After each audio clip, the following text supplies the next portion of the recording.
why a animation versus a live action Star Wars? Well, the Clone Wars are basically a footnote in the saga of Anakin Skywalker. Excuse me. The Clone Wars are basically a footnote in the saga of Anakin Skywalker. And that's what the features are about. It's really about Anakin and about his son. And it's very narrow focused. And it's about his descent into the dark side. I wanted to do something, when I was doing episode 3, I wanted to do something that involved the Clone Wars. I was disappointed I didn't get to make a movie about the Clone Wars because it doesn't have anything to do with Anakin Skywalker, really, except he becomes friends with Obi-Wan. So we decided to do a little animated show for Cartoon Network with very talented animator Gindi.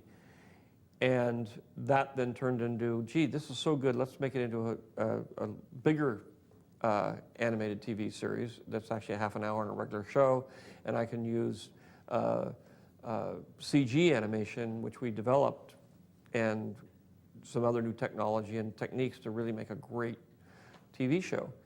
Then I saw it on the big screen as the first images came across, and I said, this is fantastic. This is too good to be a TV show. This should be a feature film.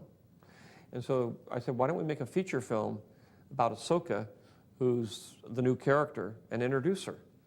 And so that's how it ended up doing an animated film. It was really out of the fact that I wanted to do something a little bit more lighthearted, that I could deal with other characters and also deal with the personal relationship, the growth between Anakin and Obi-Wan. But it turned into an animated feature film. Well, we developed photorealistic CG a long time ago.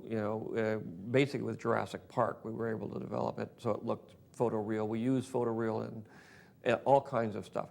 We also since really Phantom Menace, we have photoreal actors who look exactly like the real actors.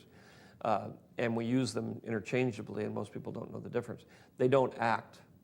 They usually do stunts because it's very hard to get computer animation to act. It doesn't know how.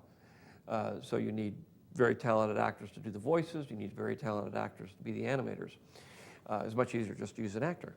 I don't believe the job of CG animation is to create animation that looks realistic, because that's what live action movies are for. The charm of an animated film is the fact that it's done in a particular style, an artistic style. In this case, we went retro into the 50s and 60s and used the style of Jerry Anderson, who did a TV series during that period called Thunderbirds. And they were marionettes. And so you'll notice on this thing, you see the paint on the characters. They've been painted. They're painted characters or not. And they're very, very, very stylized.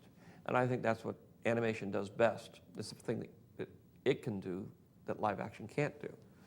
And so we moved technology forward in a lot of different ways to be able to get very, very high quality for very limited resources, which is what you have on television. But at the same time, it turned out so great that when I saw it for the first time on the big screen, I said, this is brilliant. I mean, we could make a feature out of this. And so we decided to do a feature about Ahsoka, and that's how it ended up being a feature film.